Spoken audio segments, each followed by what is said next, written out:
2 শতক জমির জন্য সালিশের মধ্যে নিজের ফুফাতো ভাইকে কুপিয়ে হত্যা করেছেন তারই মামাতো ভাই। ঘটনাটি ঘটেছে সুনামগঞ্জের দুয়ারা বাজারে। দর্শক, এই বিষয়ে বিস্তারিত থাকছে ডেস্ক রিপোর্টে। সুনামগঞ্জের দুয়ারা বাজারে 2 শতক জমি নিয়ে বিরোধের জেরে ফুফাতো ভাইকে কুপিয়ে হত্যা করেছেন মামাতো ভাই। এ ঘটনায় 5 জনকে আটক করেছে পুলিশ।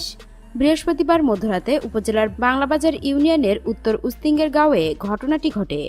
নিহত আব্দুল খালিক ওই গ্রামের ময়না মিয়ার পুত্র। পুলিশ ও স্থানীয় সূত্র থেকে জানা যায়, মাত্র 2 শতক বসতভিটা নিয়ে ময়না মিয়া ও তার শালক আব্দুল নূরের দীর্ঘদিন ধরে বিরোধ চলছিল। এদিকে বুধবার রাতে আব্দুল খালিকের বসতঘরে উভয় পক্ষ পারিবারিকভাবে জরুরি আলোচনায় বসেন। এ সময় হঠাৎ উভয় পক্ষে বাকবিতণ্ডা শুরু হয়। এক পর্যায়ে আব্দুল নূরের পুত্র সুমন মিয়া দেশীয় ধারালো অস্ত্র দিয়ে আব্দুল খালিককে কুপিয়ে জখম করে।